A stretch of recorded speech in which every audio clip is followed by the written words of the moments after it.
Bonsoir et bienvenue dans l'Africa Newsroom. À la une de l'actualité ce soir, les Maliens sous le choc après l'attaque perpétrée ce samedi contre les camps de la MINUSMA et de la force française Barkhane à Tombouctou dans le nord du pays. L'attentat a fait un mort parmi les casques bleus. Il s'agit d'un soldat burkinabé. Les autorités font également état de plusieurs militaires blessés. Un nouvel attentat qui révèle une fois de plus l'insécurité grandissante qui gangrène le Nord Mali où sévissent les groupes terroristes affiliés à Al-Qaïda. Le décryptage avec nos invités dans quelques instants. Et dans la deuxième partie de cette émission, un premier trimestre positif pour les bourses de la région Afrique de l'Est, à l'instar du Dar es Salaam Stock Exchange qui enregistre une hausse de 14%. À suivre également la fièvre de Lassa qui continue de s'étendre en Afrique de l'Ouest. Le Nigeria est l'un des principaux pays concernés par cette épidémie de fièvre hémorragique qui touche plus de 400 personnes. La majorité des cas ont été diagnostiqués dans le sud du pays. Et pour débattre de cette actualité avec moi sur ce plateau, monsieur Raphaël Goma, bonsoir. Bonsoir Zahra. Vous êtes enseignant-chercheur à l'Université Paris 13 Villetaneuse. Merci à vous d'avoir accepté notre invitation. À mes côtés également Alfred Chango, éditorialiste d'Africa 24. Bonsoir Alfred. Bonsoir Zahra, merci de l'accueil autour de ce plateau et puis à mes très chères téléspectatrices, merci de leur accueil bienveillant. Merci à vous. Tout de suite, l'actualité politique.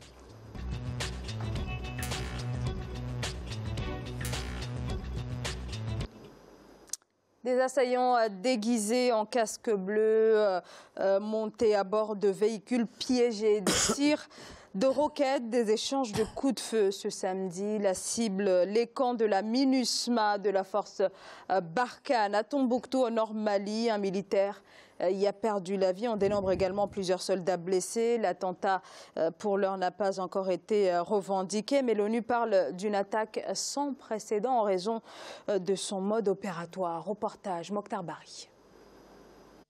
Le camp de la MINUSMA basé à l'aéroport de Tombouctou a été la cible d'une attaque terroriste. En effet, ce samedi 14 avril 2018 à 14h10, des tirs de roquettes d'éléments déguisés en casque bleu se sont abattus dans la zone aéroportière située à quelques kilomètres de la ville. Ils ont visé les camps de Barkhane et celui de la MINUSMA sur le site aéroportier de Tombouctou. Le bilan fait état de 10 blessés dont 5 graves côté Barkhane et un casque bleu burkinabé tué et 2 blessés côté MINUSMA. Des mémoires des Tombouctiens, cette attaque était d'une violence sans précédent. Ça a commencé vers 14h30, jusque vers la nuit, il y avait des tirs, des explosions et des avions survolaient. Depuis l'occupation jusqu'à présent, je n'ai pas vu vraiment de trucs pareils. L'attaque d'hier, ça a été vraiment... Franchement, parce que nous, à Kabara, nous sommes à peu près à 3 ou à 4 km de l'aéroport. Les maisons ont tremblé, il y a eu vraiment des débris qui tombaient. Cette attaque intervient quelques jours après la décision des Nations Unies d'identifier et de sanctionner toutes les personnes faisant obstruction à la paix. L'application des sanctions ciblées aura pour objectif d'amener les signataires à plus d'implication dans la mise en œuvre des accords. Il n'y a rien de nouveau dans cette démarche. Il y a quelques mois déjà que les Nations Unies ont pris une résolution sur ce qu'on appelle le régime de sanctions. Alors moi je pense qu'aujourd'hui ils ont mis en place des experts pour suivre cette question. Je pense que c'est le débat qui continue. À mon avis, jusqu'à présent, je n'ai pas appris qu'ils ont pris des sanctions. En moins de 3 mois de la présidentielle du 29 juillet 2018, les attaques terroristes se multiplient tant au nord qu'au centre. Le gouvernement, tout en condamnant ces attaques, a pris la mesure en ce qui concerne la zone de Koro au centre du pays. Les FAMA ont ordre de désarmer toute personne en possession d'une arme, avec ou sans permis. De ce samedi étaient en fait 2 assauts menés simultanément avec l'utilisation d'armes lourdes, des mortiers, des roquettes, également des assaillants qui ont réussi à entrer dans les camps. Certains étaient déguisés en casque bleu. On voit que le mode opératoire semble avoir évolué, on peut dire, Raphaël Goma, que le groupe qui opère régulièrement dans la région du Sahel est de plus en plus structuré? Oui, en fait, le groupe est de plus en plus structuré. Il faut dire aussi qu'en fait, c'est une démonstration de force, peut-être pour aussi dire aux autorités, bien sûr, de l'ONU, qu'il serait temps qu'on arrive vraiment à la signature des accords ou qu'on fasse respecter les accords qui ont été, disons, énoncés, peut-être pas encore signés. Donc, ça avait juste pour effet, c'est une démonstration de force pour dire que nous sommes là et nous existons encore. Donc nous sommes toujours sur le terrain et par conséquent, mettez en application les accords sur lesquels nous sommes engagés. Alfred Tchongo, il s'agit là d'une nouvelle une manière pour ces groupes de dire qu'effectivement nous sommes toujours là. Je crois effectivement qu'on peut, Raphaël a raison de rappeler le fait que ces groupes justement veulent montrer qu'elles sont encore présentes sur le terrain, malgré la présence de 12 500 soldats onusiens et de 4 000 à peu près de Barkhane qui sont là, et puis tout autour avec la future force G5 du Sahel qui est en train de se mettre en place, donc qu'on doit tenir compte de leur présence. Ça, c'est une première remarque.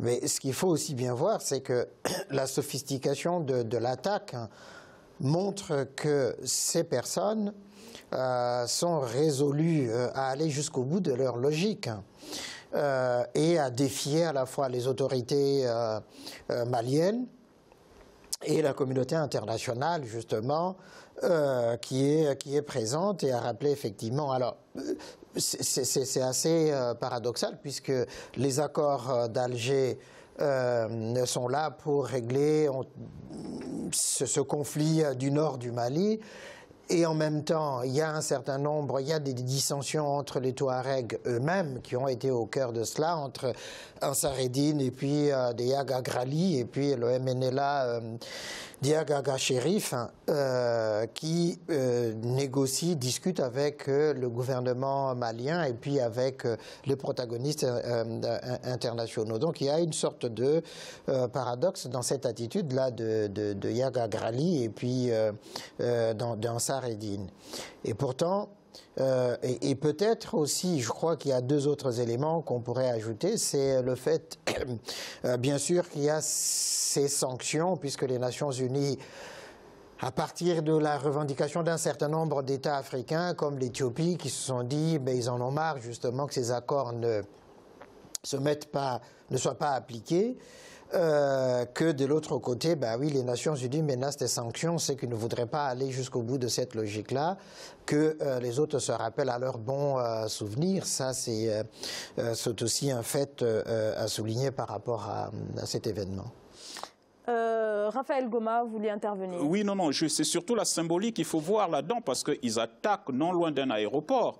Donc c'est pour dire qu'effectivement nous sommes puissants, parce qu'ils auraient pu faire un attentat comme ils ont l'habitude de faire quelque part. Mais ils viennent vers l'aéroport pour dire attention, nous sommes présents. Donc on est capable de venir prendre un aéroport et puis peut-être prendre des engins lourds pour pouvoir mener une offensive qui sera dévastatrice ou comment dirais-je. Donc voilà, c'est ça, parce que bon, les menaces certes, mais je crois que les menaces ne suffisent toujours pas à régler, disons, une situation. Je crois que dans un conflit, il faut toujours aller à la négociation et puis faire appliquer les accords. C'est très important. Alors, ce n'est pas la première fois que ce camp est attaqué. L'année dernière, déjà, le 3 mai, ce camp qu'on appelle Super Camp a été attaqué. Là aussi, il y a eu un militaire qui a été tué. Est-ce que, en tout cas, ce nouvel attentat montre les failles qui existent toujours au niveau de la sécurité? On sait que ce camp-là est extrêmement important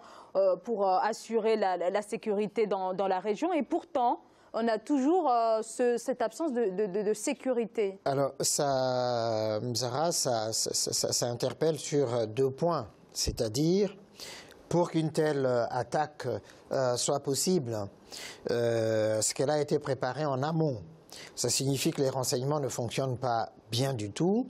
Et ensuite, quels sont les rapports entre les forces de la MINUSMA et les populations locales, comment les chefs locaux aussi traditionnels sont associés justement à cette politique de pacification qui traîne pour que justement on en arrive à ces genres d'attentats, des répétitions de ces attentats. Je crois effectivement qu'il y a une faille quelque part dans ce lien entre les populations et les forces des Nations Unies et puis Barkhane qui est là. Mais il ne faut pas non plus oublier que nous sommes dans un processus, engagé dans un processus électoral au Mali. Alors je ne sais pas si les municipales vont avoir lieu là en avril, c'était prévu, et puis la présidentielle bientôt en juillet. Donc il y a là aussi ces échéances qui font problème. Mais je crois effectivement que tant qu'on ne résoudra pas la question, mais d'ailleurs, quand on revient mais vraiment sur le fond du conflit du nord du Mali, depuis 1960, depuis l'indépendance pratiquement du Mali, cette question du nord n'a jamais été réellement bien prise en compte par les autorités de Bamako. Et depuis 1960 à aujourd'hui, il y a cette répétition justement des crises, etc., qui débouche sur cette énième attaque aujourd'hui. Je pense effectivement qu'il faut qu'on aille mais vraiment dans la prise en compte des intérêts de tous. Parce qu'au fond, les accords d'Alger aussi, le problème c'est quoi? C'est que pour les Touaregs, c'était que ça leur accordait en quelque sorte l'indépendance du Nord. Au moins une certaine autonomie. C'est ça, voilà. Mais dans leur interprétation, voilà. Raphaël Goma. Oui, non, je voulais juste par rapport aborder dans le même sens que Alfred, notamment sur les failles. Parce qu'en fait, s'il y a faille, il faut dire aussi que parce que c'est ceux dont on appelle des rebelles, mais en réalité, ils ont un ancrage au niveau des populations. Parce qu'en fait, il y a une insertion, c'est-à-dire que je dirais qu'ils sont dans la population et ils vivent avec les populations. Et ce que peut-être les forces de la MINUSCA non, peut-être pas. Hein. C'est ça, il faut le dire, Alfred. Oui. Parce que d'aucuns diront une certaine complicité avec les populations, mais non, c'est tout simplement parce qu'ils sont en osmose avec les populations et donc ils ont même, et si je ne me trompe pas, ils doivent avoir même des contacts avec certains soldats maliens qui leur permettent, disons, de certains renseignements pour pouvoir, disons, avoir accès à cette zone dont on dit qu'elle est tout le temps vulnérable. Mais c'est très bien cette remarque-là, Raphaël. Pourquoi? Parce qu'effectivement, je ne comprends pas comment les forces maliennes qui font partie des forces de sécurité qui sont présentes là-bas ne peuvent pas justement déployer des contacts avec les populations locales. C'est ça qui est assez surprenant. Et je pense que cette idée de complicité, si on creusait, dans le fond, on verrait effectivement que ça n'est pas normal quand même que, ils se déguisent en soldats des Nations Unies, qu'ils aient des véhicules et des armes de cette nature-là. Il y a quand même de complicité à rechercher dans ces sens-là. Hein. L'ONU parle de plus en plus d'une sorte de professionnalisation du terrorisme au Mali. C'est le cas aujourd'hui? Oui, mais il faut distinguer deux choses. Les Maliens, les Touaregs maliens qui se battent justement pour leurs revendications du développement du Nord, etc. Et les terroristes qui se sont greffés là-dessus, justement. Il faut distinguer les deux. Les terroristes, eux, ils ont leur objectif, hein, c'est déstabiliser complètement la région. Depuis que le Mali a été déstabilisé, pour eux, c'est de l'aubaine. Donc il faut déstabiliser à tout prix tous les États de la région. Pour imposer leur idéologie, pour imposer leur vision de la société. Moi, je sépare vraiment de Touaregs qui sont pour la défense des intérêts des populations Touaregs du nord du Mali. Oui, effectivement, non, je crois qu'il faut faire vraiment une nette distinction entre les populations qui sont vraiment pour le développement de la partie donc nord du Mali et les terroristes qui, pour certains, disons, un fonds de commerce qui est la contrebande dans la région. Tout à fait. Et donc, ils ne veulent pas qu'effectivement les Nations Unies viennent regarder ce qui se passe dans cette zone-là. Et par conséquent, il faut de temps en temps des opérations terroristes pour les repousser, pour qu'ils puissent mener leur trafic en toute sérénité. Je crois que non, il faut vraiment distinguer ces deux entités. Alors, comme Rambarde, les autorités avaient parlé de patrouilles mixtes. Ces patrouilles ont été lancées le 23 février, mais est-ce qu'elles sont efficaces? Visiblement non. Visiblement non. On peut dire que dans une certaine mesure, quand ces patrouilles mixtes travaillent réellement en collaboration, ça se passe plutôt bien. Mais il y a toujours des frictions, il y a toujours des réticences des uns et des autres pour justement aller jusqu'au bout de la logique. Parce qu'il ne faut pas oublier qu'il y a effectivement entre les Touaregs eux-mêmes, il y a des luttes d'influence. Et il ne serait pas étonnant, effectivement, que cherchant à déstabiliser certaines forces, le MNLA ou Ansar Eddine, etc., qu'il y ait ces genres d'actions qui soient menées, justement, pour montrer, au fond, à la communauté internationale, au pouvoir malien, que s'ils veulent taper, ils vont frapper, hein, s'ils le veulent, malgré les patrouilles mixtes. Donc il faut aller au-delà simplement de ces patrouilles mixtes. Mais comme on l'a souvent répété ici, le volet social, le volet économique, le volet développement. Parce que le tout militaire, le tout sécuritaire, ça n'aide pas du tout, hein, non plus. Raphaël Gomain, il faut également un accompagnement au niveau du développement, oui. Pas uniquement qu'une réponse militaire. Oui, justement, je pense qu'une réponse militaire ne suffit pas. Il faudra qu'il y ait des accompagnements au niveau du développement, car ça a toujours été aussi l'objectif, disons, des populations du Nord, qui veulent quand même que cette région, parce que ça a toujours été délaissé hein, par rapport au pouvoir central malien. Donc ils veulent vraiment qu'il y ait un développement dans cette région-là, parce que quand vous visitez cette région-là, vous allez vous rendre compte du contraste qu'il y a effectivement, certes c'est une zone désertique, mais n'empêche qu'il y a des infrastructures qui nécessitent d'être mises en place pour mettre à l'aise ces populations. Et donc je pense que tout en, disons, en mettant la pression militaire, mais ils doivent associer aussi, disons, un accompagnement économique, social et disons, et même médical aussi, je dirais. Merci beaucoup à tous les deux pour ce décryptage de cet attentat qui a été mené ce samedi à Tombouctou, au Mali. Il est à présent l'heure de faire une courte pause. Restez avec nous, à tout de suite.